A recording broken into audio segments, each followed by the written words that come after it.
First one? Yeah, first form? Yeah, yeah. Yes, sir. Okay, so do you like first form or do you like transparent labs better? I don't know too much about Transparent Labs. I was sponsored by First Form a while back, and I just know like they're good, they're quality, everything is third party tested, but Transparent Labs might be as well. Oh, okay, got you. You know, No, I just cause yeah, I just don't know too much about it. yeah, no, you're good. Cause I'm honestly trying to get into the supplement game. Cause I use transparent labs. I've been using it for years, so I'm like, but I'm running low, and I'm like, maybe I should try first form. Cause my brother-in-law uses first form, so Yeah. he's got like the creatine, he's got like the BCAAs and all that stuff. So yeah, I'm trying to get into all that. Trying to get up there. Trying to So get big. Yeah, yeah, yeah. there, For sure. got to, man. But so bro, I'm gonna ask you for this first question, bro. Like, I know it's been a minute and we didn't I get a chance to get it recorded, but I just want to say like where we met, like, and like how we kind of connected. So like, where did we meet and how did we connect? So back when I was doing a lot of, seminars and traveling. Now I got a kid. I got a 2-year-old and then one on the way doing 2 months, so it's a lot harder. And my wife works all the time. So Yeah, but back then, I mean, we both know Drew Hanlon. He trains Joel Embiid, Jason Tatum, a lot of pro guys. But yeah, I saw on his Instagram story that he was doing an in-person seminar. I think it was called Pro Trainer School. Is that what it's called? yeah. I think that's what it was. Yeah, Yeah, in yeah, Vegas. And, so I yeah. flew down to Vegas, got a hotel, and I think you were the dude that I clicked with the most. I didn't we sat next to each other and, Uh, I was like, "What do you do?" I'm a skills trainer, I'm a strength trainer, and, yeah, it was yeah, just all good vibes with you. You could tell when you meet somebody. yeah, So, instantly we were drawn together, then we got a meal, then we yeah. went back to the school and ever since then, we've been connecting on Instagram a little bit. I saw you wrote a book. You're doing big things, man. So, Bro, yeah. yeah, the pro trainer school brought us together. Yeah, bro. No, I remember it. So like that's what I'm saying. Like all those people, because it was what, like 3 days. I think it was like a 3-day seminar. Um, and I remember seeing you, bro, and I was like instant. Like I had a feeling, like same thing, like vibes, bro. You cool. Like I could tell you're in it. Like, oh, this guy's legit. So yeah, no, that was a really cool experience.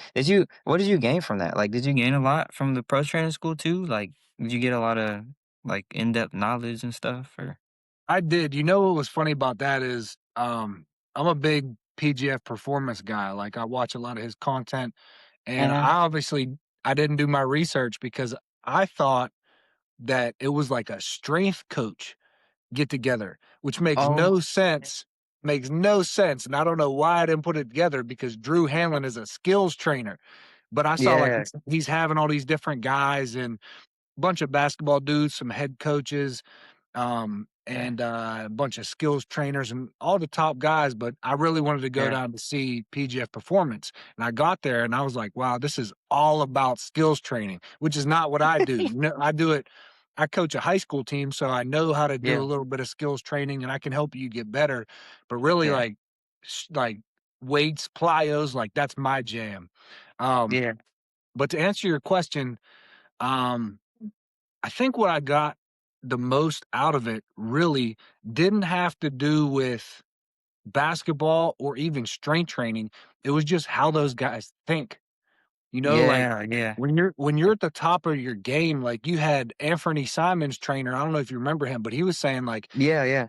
he was saying Uh, Anthony Simons was late one time right before his pro debut. He was like, "I'm yeah, not training you." He was like, "What do you mean?" I'm like, "Dang, this dude is saying he's telling yeah, like an NBA guy like these are my standards. If you don't meet my standards, I'm not yeah. training you." And I was like, "There's a That's lot of on guys fire. there that I was like, these Yeah, guys are like at the top of the top, and that's just yeah, how they think. That's how their mind works. These are the standards that you got to live up to, or go get another trainer." You know what I mean? yeah, So, yeah, yeah, I think the mindset aspect, the business aspect. There was a guy who runs Miami Hoop School. He had a lot of Yeah, good stuff to say. Andrew Moore, yeah. Yeah, yeah, Mhm, yeah. He had a lot of good stuff to yeah, say. And then, the icing on the cake was I got to learn a little bit about, the skill stuff and the coaching stuff. And it did help being a high school basketball coach. It obviously did help. But, and then PG yeah, Performance, obviously, like he came in and a lot of stuff yeah, that I already knew, but some stuff that I didn't know, the farmer strength, the sumo strength, different types of strength that is yeah, basketball specific, that is a yeah. lot different than, just weight room strength. So that's probably what I Yeah. took the most was the mindset, the way those guys think. Bro. Yeah, no, that's so true. Cause I remember talking to you and I remember you saying that too. You're like, "Oh yeah, I didn't know this was a skills coach like thing or something." That was so funny. And you're trying to find your place, and I remember like throughout the days or something like that, you're trying to figure it out. I think we had lunch or something, we were talking about it. But yeah, bro, like I think motivation, especially like mindset wise, especially like being a coach, is like super important, especially when you're training guys like that. And I think that's what I took away too. One of the biggest things was I like how I think Drew talked on this. He talked about like unity and how he's like it's not every trainer is the same. Someone's got like so they all have different mindsets. And I think that's what I learned because I'm not too outspoken a lot. Like I don't stop I'm not like too outspoken guy, but I have like more of a quiet demeanor and I think so does Drew. So it's kind of encouraging to hear him say like, hey, I'm not like the loudest dude, not loudest coach, but I have something to offer still. And it's working for him. So I was like, it's pretty cool how he was talking about that. So I like that Yeah, part about it too. yeah, absolutely, and Yeah, that hit me too because I'm yeah, not the loudest guy, either, like, I'm not and I've had, we've probably both had basketball coaches, football coaches in the past that they're yeah. just yelling, they're screaming, like, I've Mhm. had a like, I had a coach that made us do suicides because I was smiling. I was like, "What do you Bro, mean?" He's like, "Dude, you don't yeah, got your game face on. Get on the line." And then he's in my ear barking, and I'm like, "I'm not like that." Like, yeah, everything with me, like, there's a couple things I ask for, like quality reps yeah, and intent on everything. And you have to push. Like, you gotta push to that next level. Like, we gotta progressive overload everything. But, like, if you're not coming in here and you're not doing quality reps and you're not pushing each jump as high as you can jump, and you're not pushing the weights more than you did last time, or one more yeah, rep than last time, or moving the bar faster than last time, then yeah, like, why are you here? But I can do that without all the barking. yeah. I don't really bark either. Yeah, bro. Exactly, bro. That's what I'm saying. Like it just to me it take too much energy. Like you either want to like be here or you don't. And it's like I don't want to waste my time, you know what I mean? Like I feel the same way. It's one of those things where it's like, man, you're paying for a session, you're in here for a reason. Like you kind of got to act like it for real. Cuz if you're not, I feel like to me, I don't have the time to motivate you most like throughout the entire hour workout just to like get through like a dribbling session or like a 7 minute shooting drill, if you know what I mean? So Yeah, I feel that. I feel that. I think for me, what really helps like me with that is bro, I love music. I love creating like just making the environment fun, making the environment like something that's like keen to them. So like they feel like they can do it. They feel motivated. They feel excited. They know what they want to do. That it gets them like excited without me having to talk as much. But you know, that's just me, and I besides it's you. So yeah, yeah, that's cool. and going back to your point, when you like, if anybody's watching this and they're just Yeah. starting out their training, once you start to get more clients and you got back to back to back to back sessions, it's hard to bark for 8 hours straight. Like, Nah, you yeah, after a while, and then another thing, just like you said, like, I'm not there to motivate anybody either. I'll tell you why. Like, if we're doing something like we yeah, come in, we do a dynamic warm up. Nobody wants to do the warm up. Or with you, maybe it's like just like stationary dribbling drill, anything to warm up before we get into the real work. It's yeah, like, yeah. I'll tell you why this is important. But at the end of the day, if you can't do the small stuff, you'll never be able to do the big stuff. So it's like building a house. You need that foundation first. You do, and I think I don't know where I wish this is kind of like this might be like a parent conversation too, in my opinion. Like to get them to like, I don't wanna have to parent too much. Like, I can, you know, I can be, like, more of a nurturing person. I can talk to you. I can, like, motivate you. I can have, like, good conversation with you as, like, an athlete and try to get you to work on, like, you know, your, like, drive to be better. But I think during that's, like, before a session. I'm like, within a session, it's kinda hard to do that, I think sometimes. And, yeah, I just feel like to be successful, you gotta be mentally prepared, especially when you're physically working out or all those things, or you're not gonna do too well. Um, but I wanted to ask you though, so like, how important is it to be physically strong in basketball or in volleyball? Because I know, like, do you do just basketball or do you also do volleyball So athletes? online, I train pretty much anybody who wants to jump higher. So I have a handful of volleyball guys. I got some out of the box athletes. I got a Yeah. parkour guy. The guy they're jumping off roofs and stuff. He came. He's like, my knees hurt. I'm like, I bet they do. Um, but I train pretty much anyone online who wants to jump higher and they want to train like an athlete. But in person, Uh-huh. it's just strictly basketball. Like I've had people come up Yeah. and I trained a couple track guys before, which is cool. But it's 99.9% basketball. That's just it. Yeah. But dude, with the portal nowadays, Yeah. it's so important Mhm. for you, if you're a senior in high school or you're in high school at all, and you get to that point, why wouldn't a coach take a 21, 22-year-old guy who's physically developed? They're just bigger, stronger, faster. Mhm. They're just a faster racehorse. Why would they take a donkey to try to run this race? You know, like Yeah. you have to be able to compete at the next level, like, or Right. else there's going to be somebody else who can. So, dude, nowadays more than Mm. before, it's more important than ever. Yeah. Facts, bro. So especially that's facts. I know when I was playing in college, because I played at Long Beach City, like a JUCO in California. And bro, everybody was bigger than me, bro. Like everyone was faster than me, stronger than me. And I know like I take a lot of encouragement from like watching like Chris Paul or like Steph Curry because you know they were like frail guys and they had to like hit the weight room and like get bigger, stronger. And Antetokounmpo too, like his before and after pictures are insane. So I know firsthand for sure, like, you gotta be physically fit, you gotta be in that gym for sure to be an athlete. Cause man, it's gonna wear and tear is gonna get all over your body for this long season, especially in high school. I know my knees were crazy, that's why going to PJ was, like, one of the best things that I ever did as an athlete. So, Yeah, yeah. yeah, Yeah. yeah. No, that's so true. There's a ton of guys, but what you'll see is whenever somebody starts like consistently hitting the weights and they're training the Mhm. right way, like not only do you run faster, you're not just cutting harder, you're not just jumping higher, but Yeah. most guys become more aggressive. Like Mhm. you're you're bigger, stronger, faster. So like now you're not afraid of contact. And that's not to say like a skinny guy. A lot of skinny guys out there are dogs. Like they're not afraid of Yeah. contact. But once you start hitting the weights, it just takes you to that next level where like for me personally and some of the guys I train, I've seen it where Mhm. they play a certain way, but then they get some meat on their bones and they're stronger and they're faster. Like they start bumping guys. I'm like, oh yeah, that's a Mhm. different guy right there than it was a year or two ago. Yeah. Oh, that is facts, bro.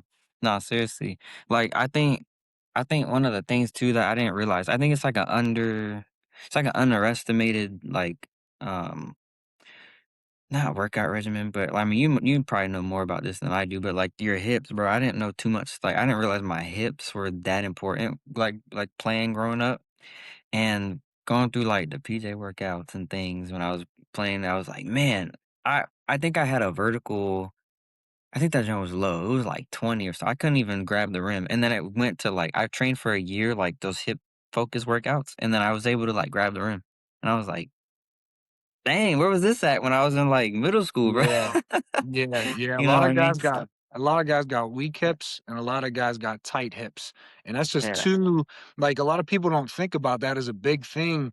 They wanna do the squats and the RDLs and all the weights and the plyometrics, and they wanna dunk, but it's like all the tiny little pieces, there's a bunch of links in a chain, and if a couple links are broken and you fix Yeah, those up, like, you can turn into a new athlete just by fixing up the yeah, small stuff too, that yes, and sir. I know. you're an example of that.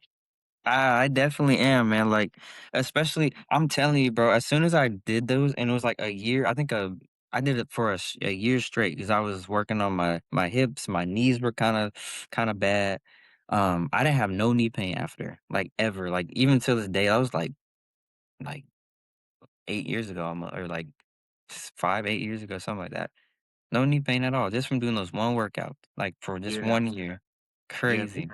PJF is that guy. PJF is that He, guy. I yeah, remember so I reviewed programs on my YouTube channel. I don't really do it mhm, anymore, but I used to a lot. And I yeah, remember people were like, "You need to review the vert code, review the vert code." yeah, So I'm yeah. like, "All right, what does this guy got to say?" So I'm looking at the vert code and I'm listening to all the videos and I'm like, I just said it on the camera in the video. I'm like, I'll be honest, this dude knows way more than I know. And it actually, like, Yeah. worked out in my favor because people saw that Mhm. and they're like, "Oh, this dude doesn't just think he knows everything."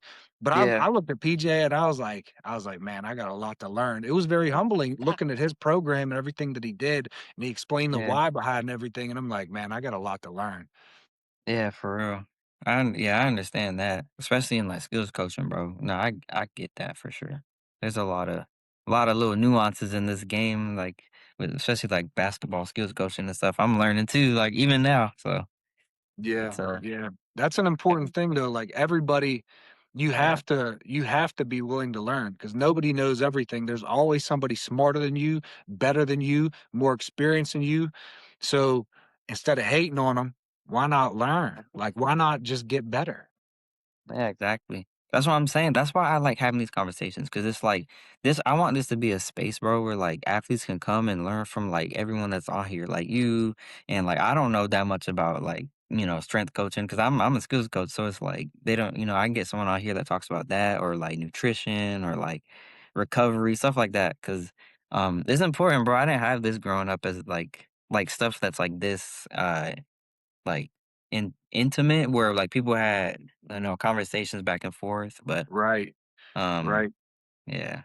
Yeah, I So, mean, it's the same for me, like, yeah, I'm I'd like to say, like, I've been doing this for over a decade, like, I'd like to say I'm decent at being a yeah, strength coach, but, like, you put me in your world as a skills coach, like, dude, I always say this, if yeah, LeBron James came to me right now, he's like, "Put me through a strength workout." I'd be like, "Cool, bro, I got you." If he's like, "Put yeah. me through a skills workout," I'd be like, "Nah, go to that guy." Because like, Yeah, it's just and yeah, here's another funny yeah, little story talking about you yeah, brought up nutrition. yeah, I had a guy on my podcast. He's mhm, local in the Pittsburgh area, yeah, brilliant dude on the topic of nutrition. And I yeah, said to him, I said, "Man, one day I want to learn enough to know as much as you know about nutrition." mm, And he was like, "Well, I do this for 10 hours a day, every single day, and I've been doing that for 15 years." So it's kind of like that put it in perspective like, "Oh, no, I'm never going to know what he knows about nutrition." dang, Cuz yeah, nutrition isn't like my number one topic, but there's a lot yeah, of people out there where you like skills training, that's your jam. Like oh, me, yeah, strength training, that's my jam. That guy, nutrition, that's his jam, but you yeah, gotta keep an open mind, you gotta understand there's always more to know, but, yeah, yeah, jack of all trades, master of none, you don't wanna be that, you wanna find your thing and really progress on that. absolutely, bro. Absolutely, man. That's encouraging because I know the last part I was talking about how, like, athletes, like I feel like athletes are they're great people to have, like, businesses, like, after they play or even during while they're playing, like, have some sort of, like, business for themselves, and, like you were saying, like, jack of all trades, like, find that one thing that you're good at, and I know for me, after playing, I tried to go into, like, strength training, but I was like, "Nah, this isn't for me." So then I Yeah, ended up, uh, like, skills coaching, and I think that's important too for athletes to find that. I fell in love with the things that I was, around even while I was playing, so that's like something I also talk about in here. But how, bro? I want to ask you. So, how important is rest and recovery? Because I know for me, bro, like it was hard for me to rest when I was an athlete because I was like grind, grind, grind. But like, how important is it? So for anyone who's watching, any of the athletes, like, how important is it to just rest, recover, stretch, massage gun, all those things? Because um, it'd be hard out here, bro. Yeah, yeah, no, I Yeah, hard. understand. So rest and recovery Yeah. is dude, it's almost just as important as training. Like rest and recovery is that important. Now, when you get into the specific things, like it's real big right now, like red light therapy and massage gun and ice bath. Yeah, yeah. Those things, um, I'm for lack of a better term, like those specific things aren't as important as a lot of people might think. There's a lot of people out there that are like, you got to do red light therapy or else, you're not going to be at 100%. You got a massage gun, you got an ice bath, this and that. But the most important things for rest and recovery, number one is sleep. Number two Oh, is food. And number three is proper training load. Like if you don't do, if you like, I'll give you a yeah. great example. Yeah. My highest vertical jump ever, I tested a 43-inch vertical jump. I Dang. had the most knee pain that I ever had in my life. My knee pain was so bad, and, like, Uh, when I think back, I was 23 years old, I would go to LA Fitness every day because I just wanted to dunk. I yeah, just wanted to dunk, and I just wanted to hoop. I was playing basketball, like, 6 days a week. I was in 4 different leagues. Like, I was just doing so much, yeah, and I could jump really high, and then I was training on top of that, but my yeah. knees hurt so bad. And now that I'm a little wiser, I'm definitely not the most wise guy. Yeah, I could be a little Yeah, bit yeah. slow at times for sure. Um, but I do dude, that. rest and recovery is absolutely everything. But Yeah. that brings us to like the day and age we're in. Like Mhm. there people like athletes just don't stop now. They don't Yeah, stop. Like I'll train certain guys that they're on 2 AAU teams and they go to these 3 skills trainers and then they're working out with me and then they're going to these open runs and then they got open gym with their team and they're just go, go, go, go, go. It's yeah. like you want to get more athletic. I'm like, dude, there's too much load on your body. Like you never Yeah. have time for recovery. So like Mhm. it's possible to work out and work out and work out. And if you don't Yeah. let your body recover, you never see that progress. Like, Mhm. you'll see the progress in your skill, like because 'cause you're getting a ton of reps. Yeah. Like, your skill will go up, your IQ will go up, but, like, when we're talking about, like, the body, like, that's how the wear and tear happens, and you start to get that tendinopathy and, the Mm. overuse injuries that a lot of athletes have nowadays. But to answer your question, dude, rest and recovery is just as important as training. Yo, that part right there. So doing these camps, right? I didn't so I had a mistake of like not really like properly preparing my body to be able to like go to these camps, stand on my feet for like 16 hours, bro, like for a week. And I had left with like a crazy knee pain. And my brother-in-law, he's a strength coach too, he trains like up the street and here in Florida, and he was like telling me that what's that term you use to start with a T? I forget. Tendinopathy? Yeah, I think it was something like he said something about, like, overuse or something like that. I Yeah, had no idea. tendinitis, tendinopathy, yeah, yeah, yeah. Yeah, I had no idea about that, and that was the first time that I had heard of, like, overuse as being, like, that excruciating of, like, pain, and I was like, "Dang, I'm, like, only 26 or whatever, bro, like, how am I getting all these pains?" And, I think also too, like, I guess that kinda, like to move forward into, like, this conversation, I think what would you say to an athlete that, like, they're young, their body they're like they would be like, "Hey, like, my body feels good, I'm young, I feel like I don't have to recover," like, what would you say, like, to, like, the older version of them, like, "Hey, if you get older, your body's not gonna be as, like, young," so what would you say? Well, there's a lot of athletes, like young guys that can handle Yeah, it.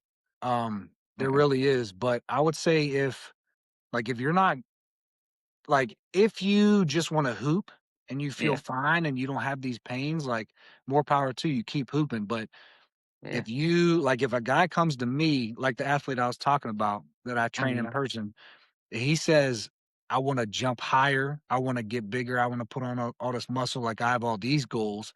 Like, Yeah.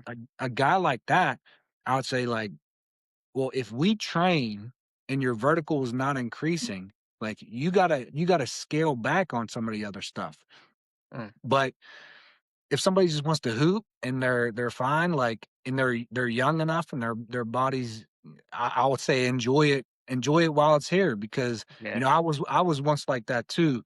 And you know what gets people as well is they'll go, go, go. They're hooping, they're hooping, they're hooping. And then they Mm, take a little break. Maybe they get injured. Maybe like a high yeah. school kid like gets a job for a summer. And then they go back in a couple months and they try to do that same amount of hooping and same amount of Mm. load on their body, all of a sudden they're getting pain because you had that big spike in workload. Like the body doesn't like Yeah. that. The body Yeah. doesn't like, but for some of those young guys who they do stuff, they're hooping, they're doing all this stuff all the time. It's Mhm. some of those guys can get away with it though. So but Yeah. if you want to get bigger, stronger, faster, jump higher, and you're not, and you're training, you might Yeah. have to scale back on some of the other things that you're doing. Okay. Well, that's good advice. Yeah, yeah. That's good Easier said advice. than done, though. Oh, yeah, definitely. I was one of those kids, I was one of those athletes that didn't stop for nothing. I didn't stop for nothing, Yeah, man. yeah, Yeah. same. If you would have told me when I was 23 to stop dunking, I'd be like, dude, no. Like, look at my vert. Look at my vert.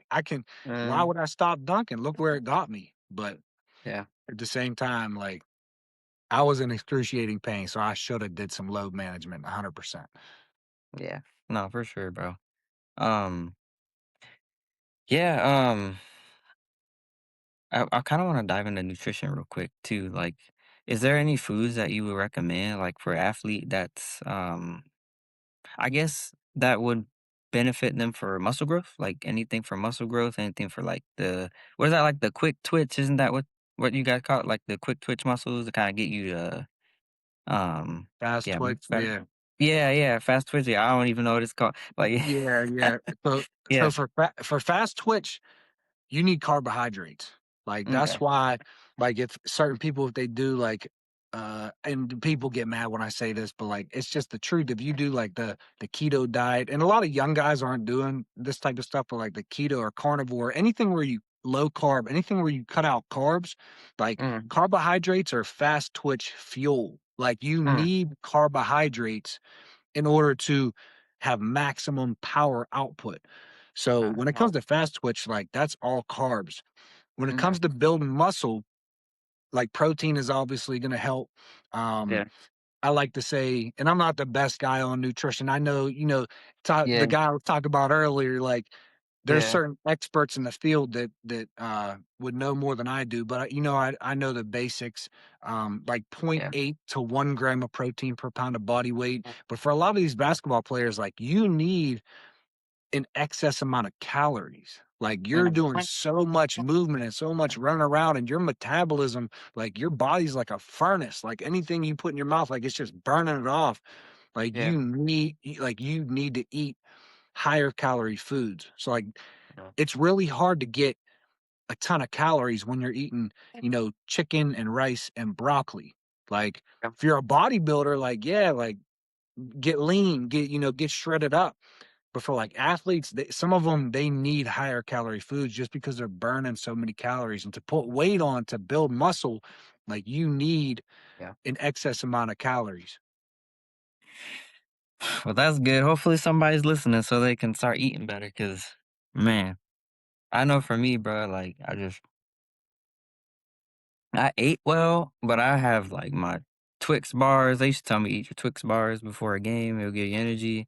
And I'm like looking back now and I'm like, I don't know if that was good advice or if that was bad advice. I'm not sure.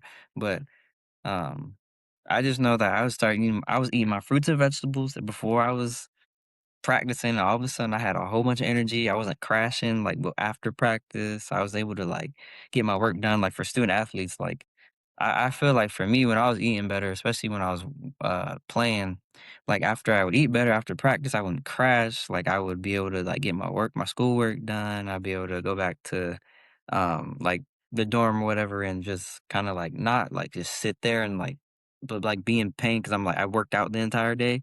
Be able to just like clean my room or do something that I'm able to be productive now because I got like my fuel. But yeah, no, it's Yeah. important, man. I try to Yeah. tell my athletes like similar things. I only know basic, but yeah, Right. The higher it's like yeah, higher quality foods, like you're gonna feel better.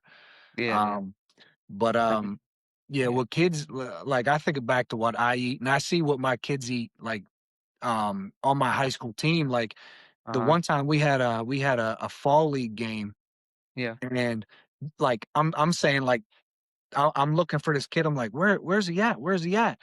And mm, there's like I see the clock ticking down. Like there's like 56 seconds left until tip off. I'm like, they're like, he's at the concession what? stand. So I go over, dude's eating a hot dog. I'm Yo, like, dude, we're about to play. He's like, coach, I'm hungry. He ate a yeah, hot dog 55 seconds before he started playing, and he was fine. Like, there you go. Yeah, but that's obviously not the best thing to do. yeah, But one piece of advice that I could give to yeah, people is in each meal, and you yeah, there's 3 meals a day, 4 meals a day, 2 meals a day, 5 meals a day, whatever you're gonna do. Each meal yeah. should have a protein, a fat, and a carbohydrate, like at bare minimum. Okay, So that's just I good got advice for athletes to take from there. Like just check in your meal. Do you got proteins, fats, and carbs? cool. That's good advice for me too. Yeah, I might have to rewrite my entire thing now. Yeah, My yeah. entire thing. Yeah. But yeah, bro, that was honestly, bro, like that was literally it. That was all I was kind of wanted to talk about today. But I don't know, you got any more closing remarks? Because I know we hit the 30-minute mark. I don't want you to be like late for your session or anything. But I don't know if you gotta prepare, but No, I actually don't have a session. Did I say I had a session today? I think, yeah. Yeah, I was originally supposed to have a session, but then he changed to Thursday, so Monday to Thursday, but a little Like, private. Yeah, yeah, but no, I mean I don't really have anything else. Everybody out there, keep grinding, keep hustling. If you got a dream, you gotta do what it takes to make it happen. Don't yeah. just be a talker. Like let your work talk. Yes, sir. Gotta put the work in, bro. Let's go, bro. From Yeah, two coaches, man. You got to. Got to. yeah, yeah, No other absolutely. yeah. But that was it, bro. I mean, I'm gonna probably just end it. I'm gonna say the little outro. All right, thank you for listening to the Xavier podcast. We are not sponsored by DoorDash or Uber Eats, but if we were, that'd be sick. All right, we love y'all and peace. Thanks for watching and listening.